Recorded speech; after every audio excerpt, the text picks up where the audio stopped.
मन चंगा तो कटौती में गंगा। आप सभी ने यह मुहावरा तो अवश्य सुना होगा। तो मैं प्रिंसी गुप्ता आप सभी का यूट्यूब चैनल पे स्वागत करती हूँ, प्रिंसी ट्रेजर। आइए इस मुहावरे का अर्थ इस कहानी के माध्यम से समझते हैं। एक बार क्या होता है, एक किसान होता है, वो अपने घर में सदैव परेशान रहा करता था और उससे कोई ना कोई शिकायत ही हुआ करती थी अपने घर परिवार वालों से। जब देखो वो परेशान हैरान, तो एक दिन गुस्से में आकर वो घर छोड़कर निकल जाता है।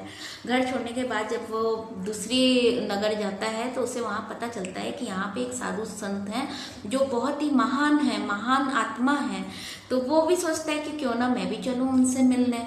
वो उनके पास जाता है मिलने के लिए। तो वहाँ पे वो देखता है कि गौतम बुद्धा अपने शिष्यों के साथ हैं।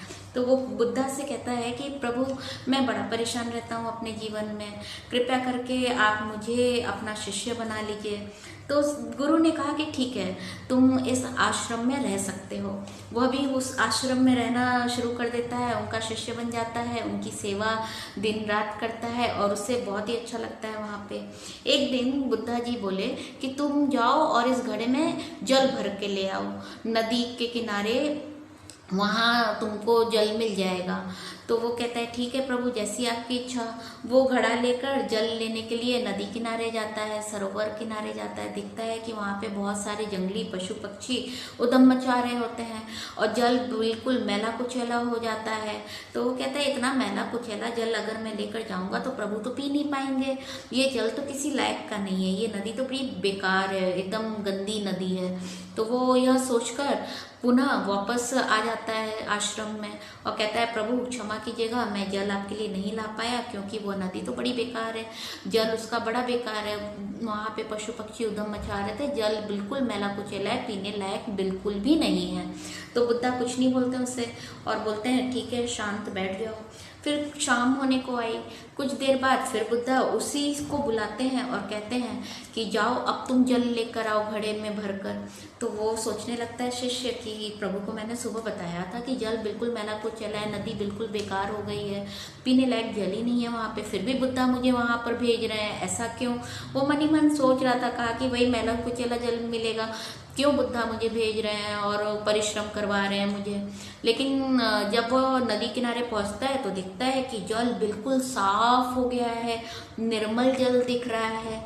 तो वो देखकर बहुत आश्चर्यचकित होता है। फिर वो जल्दी जल्दी घड़े में जल भर लेता है, बिल्कुल साफ जल उसको घड़े में मिलता है और वो खुश होके आश्रम पहुंचता है। कहता है प्रभु मैं जल लेकर आ गया, लेकिन मुझे एक बात समझ में नहीं आ रही है प्रभु, जब मैं दिन में गया था तो जल बहुत मैला कुचैला था और फिर जब मैं दोबारा शाम को गया तो जल कैसे साफ हो गया, ये पीने लायक हो गया, सुबह तो ये पीने लायक नहीं था।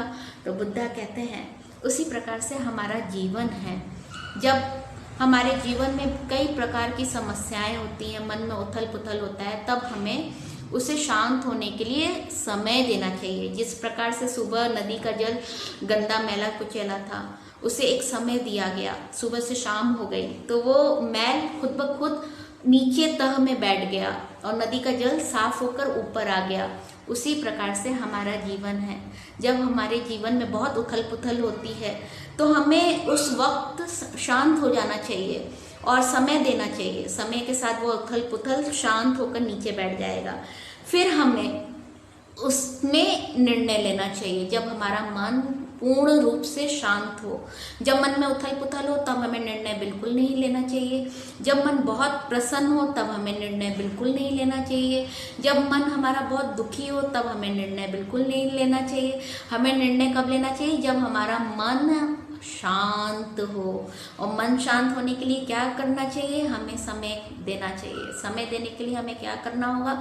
इंतज़ार करना होगा। जल्दबाजी का काम कभी नहीं करना है। तो मन चंगा तो कटौती में गंगा। तो आप सबको ये कहानी कैसी लगी?